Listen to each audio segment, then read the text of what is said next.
my cup fillers, and welcome back to the Can I Get a Refill podcast. Bit of a different episode today. It's not structured. I don't have proper notes like I normally do.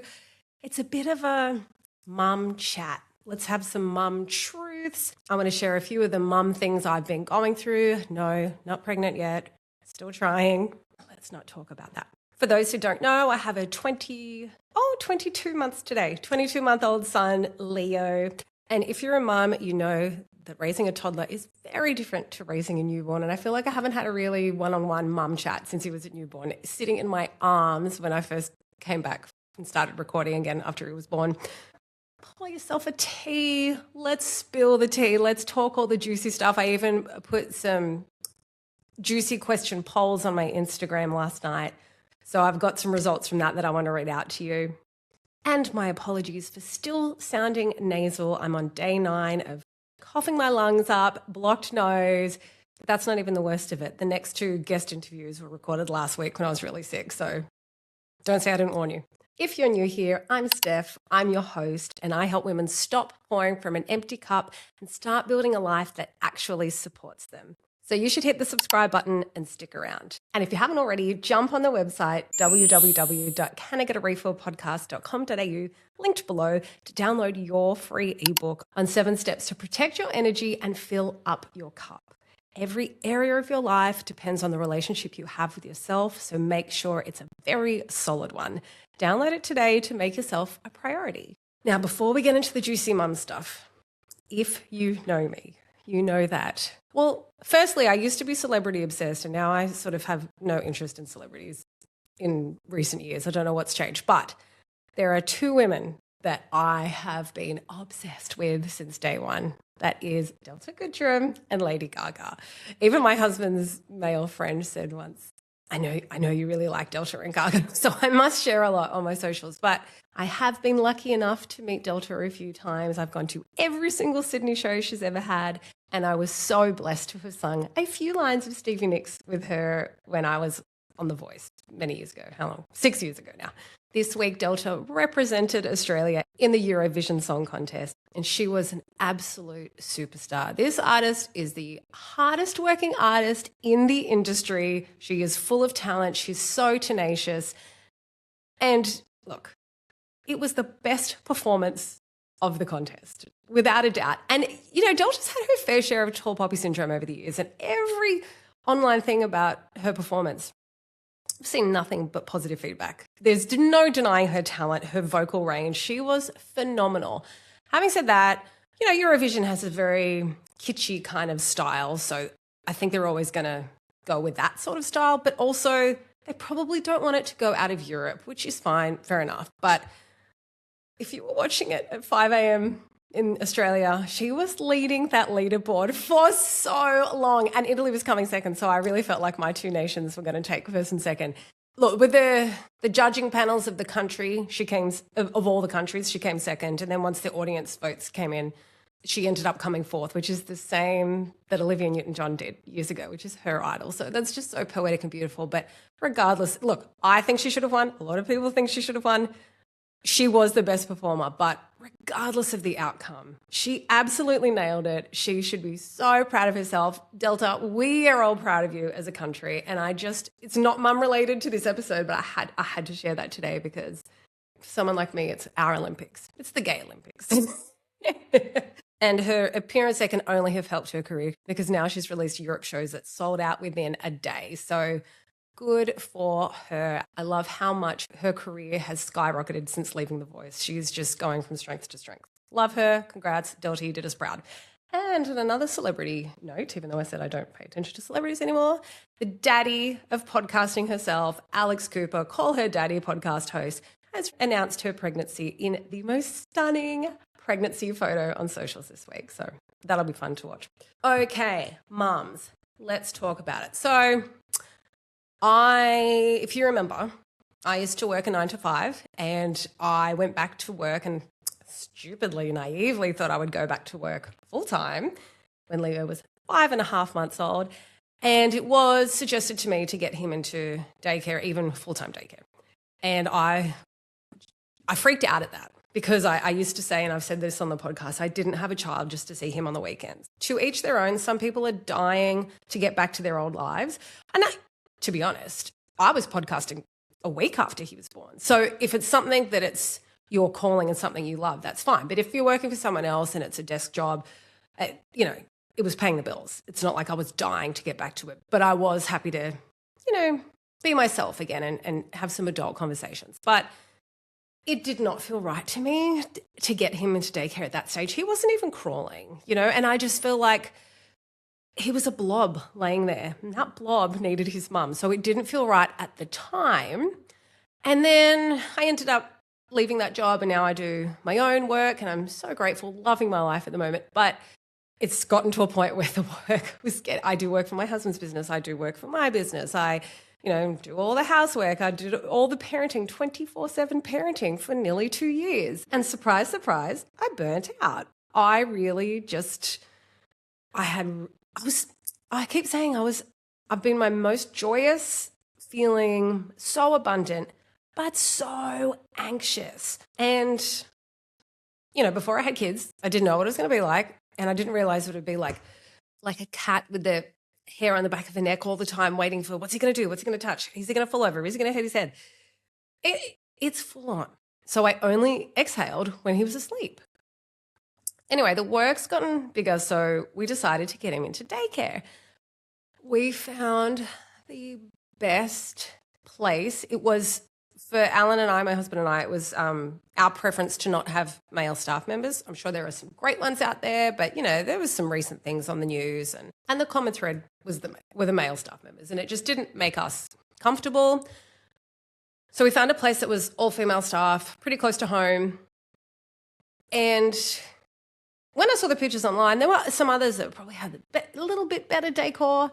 From the second we set foot in there, it just felt like the warmest, best environment for us and for Leo especially. And I met a mum there at the Easter hat parade and she said, I knew this place was good because I used to send my son to another one and I thought that place was good until I came here and my son would race into their arms. So Leo started there about 2 months ago, I think, 2 days a week. Last week I emailed them and said, do you have an opening for a third day? Because it's going so well. And I'm still not getting my work done. I'm recording back-to-back interviews. I really need to pull back on that a little bit. I'm starting to feel a little bit exhausted. All great stuff, but I need to sit on my balcony and read a book. I can't remember the last time I did that. So if you follow me on socials, you might have seen a few stories I put up recently. My son has 2 favorite educators there. Most of them are very, very young girls, and I'm so impressed because there ain't no chance I was interested in kids in my 20s. I'm still probably only interested in my kid. They are so engaged. And out of his 2 favorites, I feel like one's his wifey, one's his mistress. Because one, he goes to for the cuddles and the nurturing. And there's something about her that reminds me of myself in my 20s, even though I was loud and stuff. But I would cuddle into her. She's just so cuddly. And when we first went there and it was the Easter hat parade, he wouldn't walk. He was the only kid that wouldn't walk on his own because he only had one shift there. And he came out snuggled in her arms. He's very comfortable with her. And the other one is the fun one. So every time I go to pick him up, she's playing with him, tipping him upside down, and he's laughing. So they have this app. Oh, my God. The app is so great. They give you updates all through the day. Leo had a wet nappy. Leo had a soiled nappy. Leo's gone down for a nap. Leo's been checked on his nap. It's great. And then at the end of every day, they give you a rundown of I don't know, maybe they all do this. They give you a rundown of everything they did that day and they upload photos. So you can download the photos of your child. So there are sort of selfies that the educators have taken with Leo next to them. So I have 2 on my phone of his 2 favorite educators. He just runs to my phone to look at the photos. And the wifey one, he grabs the phone and runs into the corner and just goes, and just and then the fun one, he runs up and down on the spot and or he'll throw things and just make noise, but his face lights up. Well, he's now graduated to kissing. This child never kisses me. Never. I figured he inherited his dad's genes of not very good with affection. And I was like, that's fine. That's his space. I kiss him constantly. He grabbed my phone and was just like mwah, mwah, mwah, kissing the photos of this girl. I cannot wait to go pick him up this afternoon to show her because we filmed it. And I said to my husband, pay special attention to what he does when he gets there this morning because he spent the whole weekend looking at her photo. And Alan texted me an hour or two ago going, jumped straight into her arms. So I want to say what it means to a mum to see someone taking such a great care of your baby, your pride and joy. There's no one in the world I love as much as him. And I love, I get to daycare and I don't go straight in. I'll peek through the door because when he sees me, he'll be like, oh, and run into my arms. But if I peek through the door, I see him just having so much fun. So his speech has improved. I mean, I read to him every night. You can see him really absorbing, but he wasn't giving a lot back. And I got Kmart. I love the wooden toys at Kmart. And they've got this awesome stacking thing with all numbers. And so I count to him every night. But apparently they've been doing counting at daycare. Well, on the weekend, he sits next to me and starts counting 1 to 10. Cute as his tool. It's very cute. And he's just blossomed. So I think what I'm trying to say is I have zero mum guilt, and I understand. I've seen some women online crying and having guilt when they take their child to daycare. I am such an emotional Cancerian. I thought I would sob. I didn't shed one tear the first day I dropped him off and haven't since. I always get a bit sad the morning when I see him leave with his dad because I'm like, oh, I'm going to miss him so much. But I forget that real quick once I get this quiet, lovely, neat house to myself. But I have zero guilt. What I had guilt for was on the days when I had so much work to do and he's wanting all my attention and I want to give it to him, but I can't do everything at once. So I'll play with him a lot, and especially when he first wakes up and, we'll sit and do lots of playing, but I can't do it all day. And so when I break to do work and he's crying or pulling on my pants, that was the most insane mum guilt. I just feel horrible. So this daycare has just been the biggest blessing to our family, where my husband and I are able to concentrate on work. We're able to bring in more money that funds our family. And with my husband's business, more business means more staff. That's more money for their families. It's all this flow of abundance. And I get to podcast and have my creative fulfillment. But in the meantime, my son's not just sitting watching TV. He is building relationships. He's building friendships with peers. He's learning so much. He's getting to play all the time and not just me go, quick, go watch Miss Rachel and Mickey Mouse. We're into Mickey Mouse and Peppa Pig at the moment. Miss Rachel's taking a backseat. I'm just so grateful for it. So it's okay to change your mind with something as important as putting a child in daycare. It's okay that it might be right for you and your family at one stage, but not another. And I totally respect that some parents have to go straight back to work and put their kids in full-time daycare. There's a lot. Most of them are in full-time there. Oh, and I met a lovely mum there, and she's half Sicilian like me. She's so hot. And we're catching up for a play date next Monday. So super pumped about that.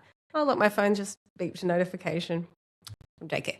But it also reminds me that when I was a kid, I adored school, especially primary school. And I still remember preschool. I had a bestie all the way through preschool and primary school who I still chat with. She's a beautiful little girl. And I know what people say now about how teachers are just the most valuable people in society other than medical staff. They're guiding our youth. There's no one more innocent than children, and there's no one more important than people guiding them through their childhood. And I just value these workers so much for taking care of other people's children and just, I don't know if I could change a nappy that wasn't my child's. I thought that this morning. Could I? I don't think I ever have. Anyway, but this leads me to my next point of having fixed ideas of parenthood before you become a parent. Now, if you've stuck around since season 1, I interviewed while I was pregnant. No, Leah was born. I interviewed, she was a midwife and what else did she do? Like a family educator. And she ran the parenting course, the 2-day parenting course that Alan and I did. And she talked about how bad screen time is before 3.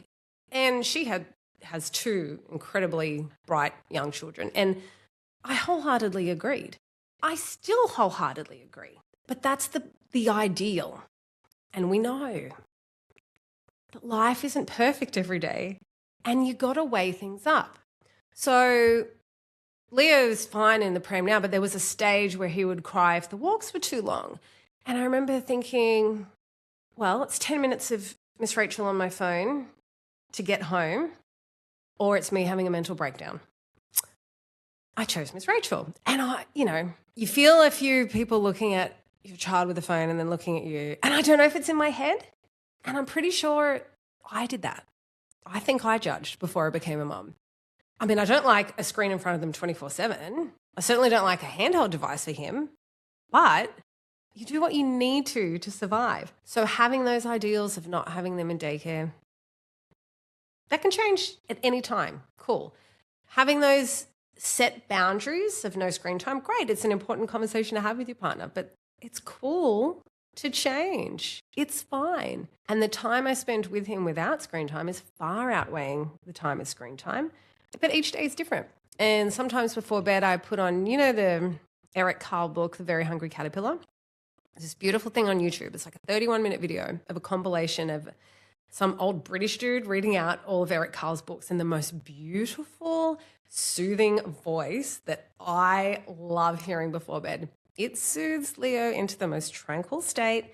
Then we go to bed. Then we read 2 books. Then we do little finger puppet things on the ceiling. And then we cuddle, and then he goes to sleep, and then I read, and then his dad will play video games and have his time, and then he comes to bed later. I haven't replied to my mum group chat. I must, and someone was like, oh, I feel so bad. I've got my son on the floor, like the mattress on the floor. I've got to reply to her and take a photo of Leo's setup. So Leo got this gorgeous wooden cot that I adore. It's just Temple and Webster, I think. And it's on wheels. You can move it in and out. And I loved when he first started sleeping in it. And I would wake up to this cute little eye looking through the slats at me. It was so cute.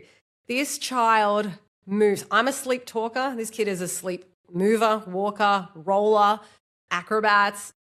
He moves so much. All you heard was the banging of his body against wooden slats, and it was driving us nuts. Then when his teething started, we had him in bed with us. Another thing of the fixed ideals, I swore I would never, ever, ever have a child in my bed. I was like, that's the end of your romance. I adore sleeping next to my son. I love it.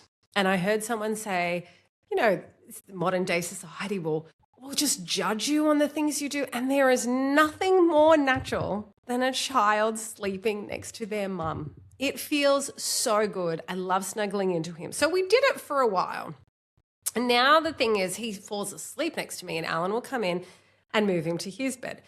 But the bed, forget it. First of all, he's so big now, he can just climb out of it. So what we had to do, I love sleeping on mattresses on the floor. Alan had that when I first met him. We've put his mattress on the floor next to our bed, but he'll still roll off that. And then you'd wake up and he's sleeping on a wooden floor. So he is surrounded by so many blankets and cushions that it looks like my bedroom in the 90s after I had 7 girlfriends come over for a sleepover. Do you know how long that takes to set up and put back the next morning? I don't want to add up how many hours at the end of the year I've spent doing that. But you do what you need to do.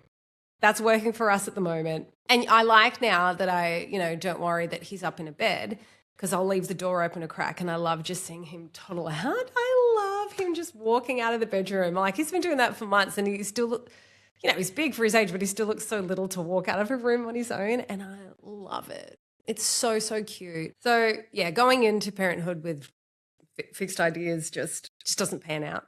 It shifts all the time, and that's fine. What also is funny is I think you can incorrectly guess the type of parent you'll be.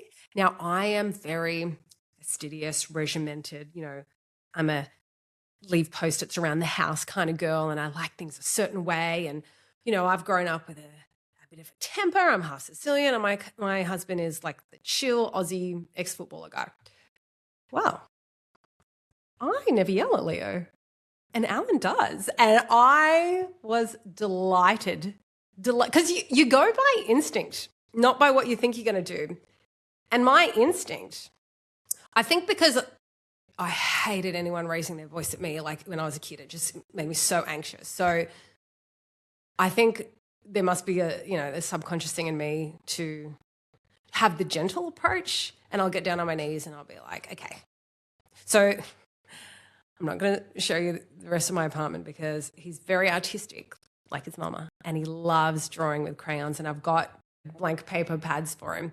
But he'll draw and then he'll get excited and he'll draw on the floor or go and draw on all the furniture. But he'll look at me before he does, like to say, am I going to get away with this? So instead of yelling, because that's your instinct, but all the experts say that doesn't work.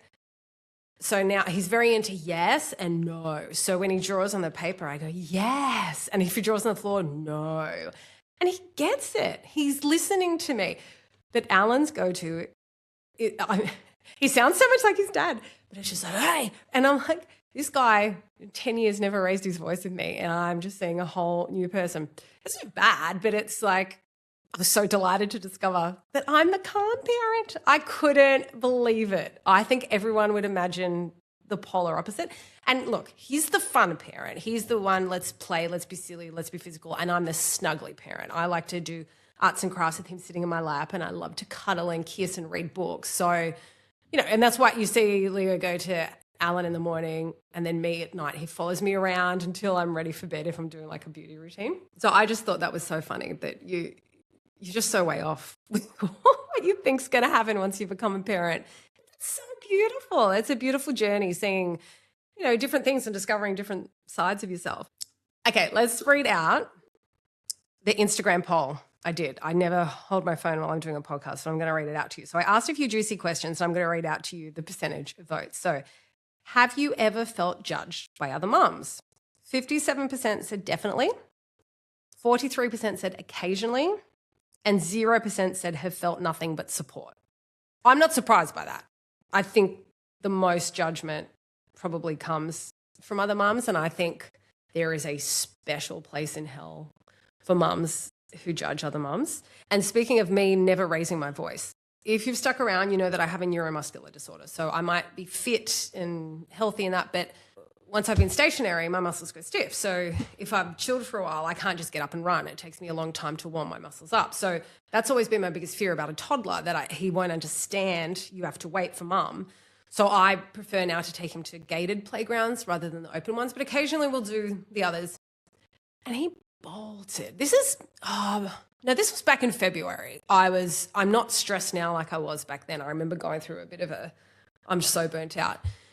And he was running. He just bolted towards the road. And the road is quite far, but I knew I wouldn't catch up to him in time. So I screamed his name, and there was on a bench a family with like teenage kids, a mum and a dad.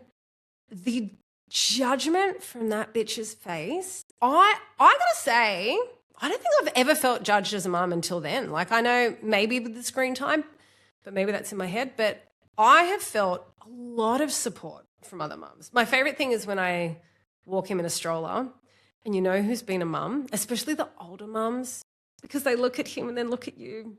And I know they're happy for you because you've got a baby, but I think they're remembering when they were a mum. And I always said, Alan, you know she's a mum. It's such a beautiful exchange, the way that I feel like mums my age look at me like sisters on the front line. We get each other, that we're both surviving. And then the older mums look at you like, I remember that like it was yesterday. I love that so much. But this bitch literally just judged me so much. And it's so not like me to say nothing, but I think I would have lost it. So I bit my tongue, and I was about to walk up to a table and explain my neuromuscular disorder and be like, I would expect better from a mum. So again, there were two options. Either me remain looking like a quiet young lady should, let's stay small ladies, and Leo get hit by a fucking car, or me scream like a banshee, because guess what? He stopped. He stopped when I screamed like that. So it worked. So I don't scream. But if my baby is running towards a fucking car park, I'm going to scream. But to judge another mum, come on, ladies, never, never, ever judge another mum unless it's really, really, really endangering the child. But good Lord, it's an impossible task. It's an impossible job, and we're all doing our very best. Now, the next question was, did you find mum groups supportive? 0% said they've been my lifeline. Now, I thought some would. But I think, and I've made lovely mum friends in the area because all my friends are in the inner west. I'm in the Shire, so it was nice to have local friends. And, we've played with our kids. But it's more sort of, as everyone's gone back to work, it's tapered off a bit. So it's sort of catch up here and there. But I think what's happened is my relationships with my girlfriends who are mums, they were my lifeline because you've been through all the different versions of yourself, like partying at raves till 7 a.m, then dating the wrong guys, then marrying the guys of your dream, and then going into motherhood. So I wrote the girls a message the other day and they really loved it, but I was like, what an honor it's been to watch you go through this and just blossom as a mum, but also struggle as a mum because we get each other. And there's just been no judgment in my friend group and such different style of parenting between all the mums and so, so great. So 0% said they've been my lifeline, the mum groups.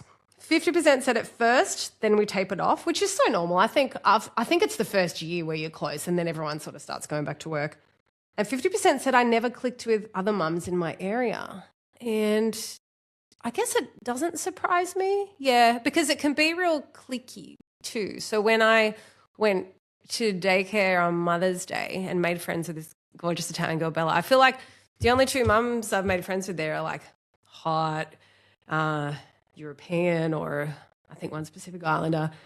But like the real Shire mums all have a very particular look, which is not dissimilar, I think, to eastern suburbs, but it's, like very slim, very blonde, very nice, well-dressed, very quiet and proper. And I don't necessarily click with those kind of women. So I thought it was really funny how I clicked with the two cool ones. So it stands to reason, you're not just going to be friends with someone because you're clumped in the same area. So I get it. That's cool. Which stage of motherhood has been your fave? This is the one I was most excited to ask because I said for years, wake me before I was even pregnant, wake me when they're 4. I have no interest in a baby or an infant. I just loved school-age kids. I loved that with my nephews. They would come home from school and say really funny shit, and I just find that so entertaining. That's why I was so shocked. The second I met Leo, I was obsessed, and I shocked myself. I think I was also terrified of getting postnatal depression, which I didn't get, which I was so delighted with, which is surprising with the lack of sleep. But I loved it. Oh my God, if I ever scroll back at newborn photos of him, they're sleeping on the chest. Oh, if I knew. This is why I want another baby, to just cherish those again.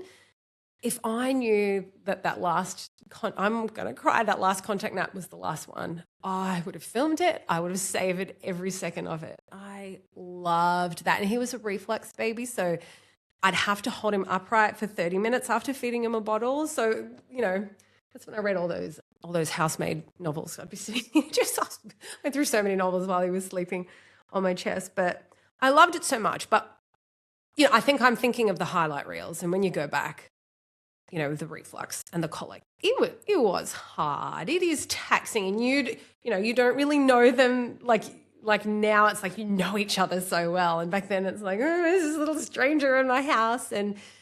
But I think what I also found hard for the first 4 months, I think maybe my favorite was like the 4 to 10 months. So just before he walked at 10 months. So just before that, and he started creating a riot because he started smiling and giggling and giving back. And I think when I look back at the first 4 months, I felt like I wasn't getting rewarded for all the work I was doing to keep this baby alive and entertained and nourished. I was like, all I'm getting from you are tears because they don't really smile at that age. And I hadn't thought that that was going to be a thing. Like, I've never really been around babies. So I think that the constant tears and the no reward was taxing emotionally. So when you start getting that reward of a smile and a giggle, oh man. Let me go through all the stages. So as newborn and infant, 14% said that was their favorite. Toddler, 29% said that was their favorite. School age and beyond, 14% said that was their favorite. And the most was highs and lows of each age, got 43%. And that's the one that I would have chosen because I loved so much from each age. Each age, you always hear parents say you grieve or mourn their past selves because they change so much more rapidly than adults do year to year. And you grieve who they were, but then you're so excited to learn new things. And now that he started like more words and the counting, and he's really understanding us. I am loving this maybe the most. 22 months, I would say this is my favorite stage, I think. We haven't had too many tantrums. We'll see. Only when I try and take him off the sand. He loves being at the beach. The next question is a tough one. This was the last question. Did you get closer with your mum after becoming a mum? 25% said so much closer. I actually found that surprising. I actually thought that would be lower. 38% said somewhat and 38% said quite the opposite. So I do know a few people that have gone through that. And I think, you have like the Hallmark idea or the like, the Nancy Meyers Father of the Bride type films. And you think that, you're just going to bond and get closer. And I'm sure that mothers hope for that. You're sleep deprived. You're trying to figure things out. Your main responsibility is taking care of your child, not worrying about what anybody else's involvement is because you're just trying to survive. So I think if you don't already have a really rock solid relationship before becoming a mum, I think that can just highlight it even more so. So it's such a tricky time. I mean, it's nice to bond because you've both gone through motherhood, but then they haven't been mums for decades either. So I think that's why for me, girlfriends is sort of understanding each other a bit more. But it's very important for grandparents to have that time with their grandchildren. And I do love seeing Leo interact with his grandparents and all the FaceTiming and that. That's very special. I do love that. And then I asked for any stories to DM. I'll just share this. This is from a friend of mine. This is a real funny one. Actually, it reminds me of, have you seen those things on Instagram? It was a few months ago where if kids are crying or having a meltdown, you just scream out, Jessica! Even if your kid's not named Jessica, especially if a kid's not named Jessica, because the random name confuses them that every single child you see on Instagram, it stops them dead in their tracks and they stop crying. I'm yet to try it. I have to try that. So my friend said, I heard a story years back of a mum who used to carry a potato around in her bag, a potato. She explained that it was used as a distraction device for when her toddler was chucking a tantrum. The act of pulling a random object, the potato, out of her bag at any time was enough to confuse and intrigue her kid, breaking the tantrum. So the misdirection. And that's when I said, this reminds me of the Jessica thing. Saying when they are doing something you don't want them to do, rather than saying, no, don't do that, try redirecting their attention somewhere else. How about we do this instead? I have been doing that with Leo. That works better. And Alan's just like, no. All he's hearing is what he can't do. So the misdirecting to, how about we count this instead? He's like, oh, okay. Like the tears start to ease up. So I love the misdirection. It's very good. Sorry, I just saw a photo of Leo holding an umbrella in my phone from yesterday. How hard is winter, but especially, or even autumn, more so when it rains? And I love the rain for a day or two. What do you do with them? Even my mum friend said the other day, what did I do with her last year? But then she's like, I guess they weren't walking that much last year. It is so hard. When it rains, I'll probably just go to the library or take him to Westfield and play around in the indoor play thing. But it's so much easier to take them to a playground just nearby. And you know what? Summer is so much more social because we would do we'd always see the neighbours. We have the best neighbours, the little kids. And Leo loves Bonnie, this little 6-year-old girl who I adore. She reminds me so much of me when I was little, actually. And they'll play around in the backyard, or every afternoon I was doing a picnic in the yard And now I'm not because it's cold and we've both had a cold. And then my neighbors would come down and play. And then that's where I'd do drawing with Leo and blow bubbles. And I'm like, indoors isn't as fun because I feel like the TV's on a bit. So, and then after dinner in summer, we would go to the playground. Then I'd run into my neighbors. And as the sun was going down, you'd do nighttime play. And now it's like pitch black. So it is so I like colder weather, but it's so much harder as a mum. So I'm honestly already dying for spring to come back. So my next point is about finding your own parenting style. Now, I caught myself doing the comparison thing. I zoomed in. So on that app, on the daycare, they showed them eating. And I found myself zooming in to the other kids' lunch boxes, which were fucking Instagrammable, gorgeous lunch boxes with all different fresh, like broccoli and vegetables all cut up in all different things.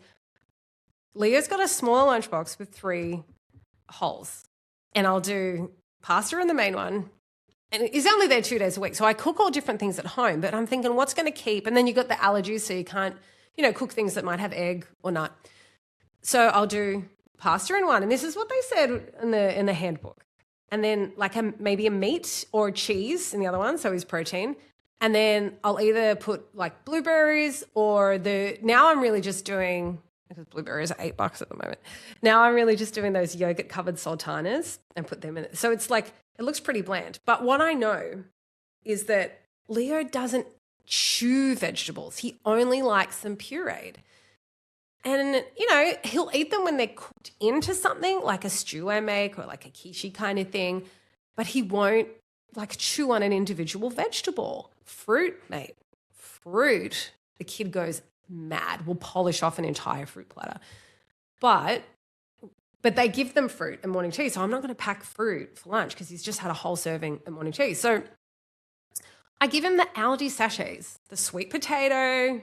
Wait, I need to read out the flavors. Okay, if you're on YouTube, you can see this. So the Aldi one, sweet potato, carrot, and apple, and pea, apple, broccoli, and spinach. So the thing is that he'll eat these 2 veggie ones because there's a bit of fruit in them and it sweetens it up. If I give him the plain veggie, he just doesn't eat them. So I'll send him with that packed lunchbox and one of these on top.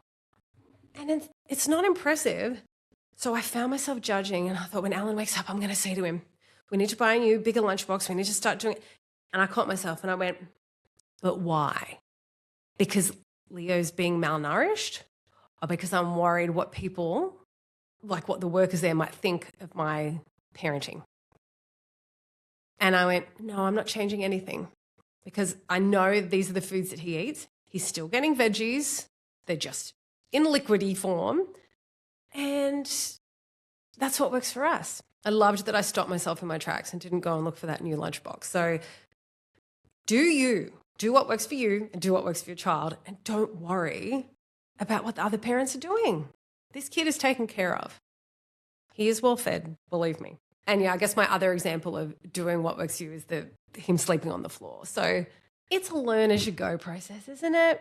I also think anytime, not just parenting, anytime in life I do things that aren't authentic and feel right to me and light me up, but me trying to be like someone else, it falls flat. It doesn't work. Even like with clothing styles, there have been these times where I've bought like certain like white collared linens or something. I'll have one that I like, and then I look at myself in the mirror and I'm like, this isn't me. I'm just trying to fit in to a look. So yeah, I think just being unique works for parenting and every other area. And the final point I want to make is how I'm realizing more and more to spend less and less money. Now, clothing, my God, they go through so much clothing. So I have 2 Kmart boxes that have just arrived. But being in daycare, you can't put them in the nice outfits that you've already got because they're painting and they're doing things and they come home disgusting. So I've just bought so many tracksuits, like $5 top, $5 bottom tracksuits and singlets and socks and a few things for his birthday party coming up. So they go through things so quick that buying the best of the best, like certain things that are logistical, like the good carrier, loved it, don't regret it. Oh my God, the cushy, which is not even expensive. You know how much I loved that thing. Can't wait to have another baby to buy a new one.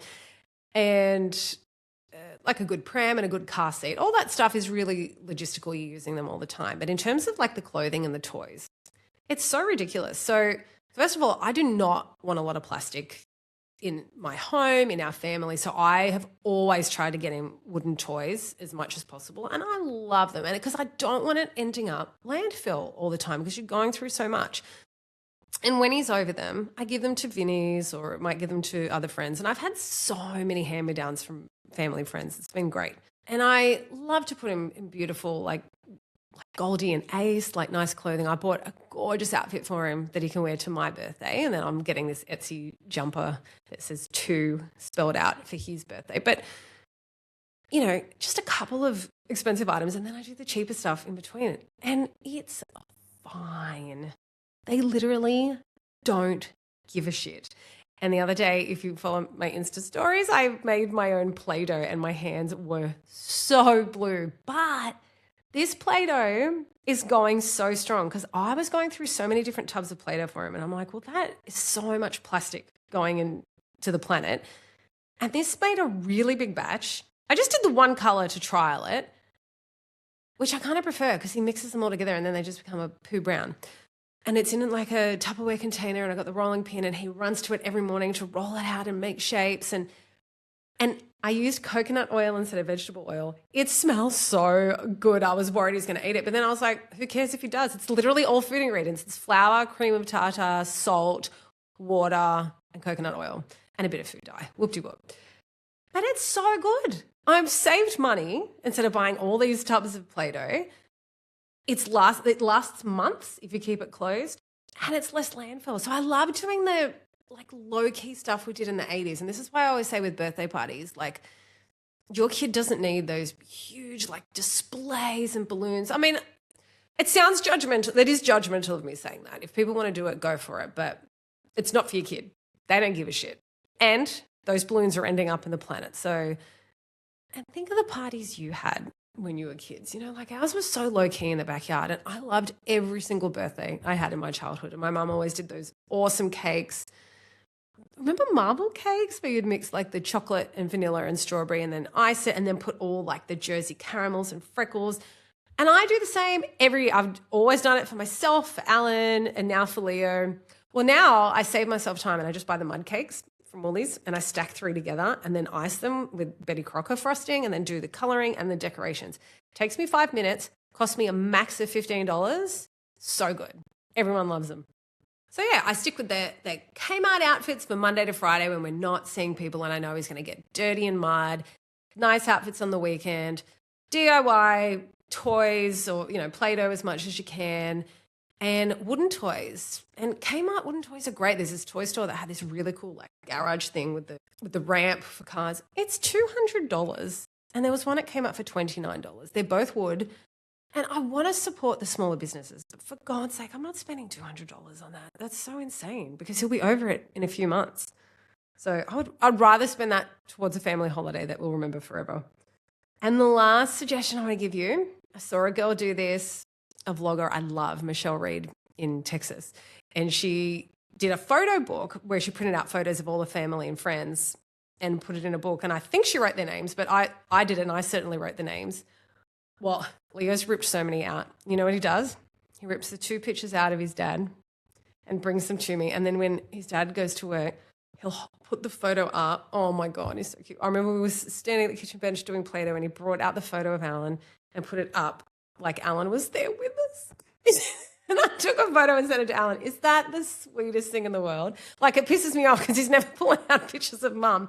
But in fairness, Mum's always here. I think that's what it is.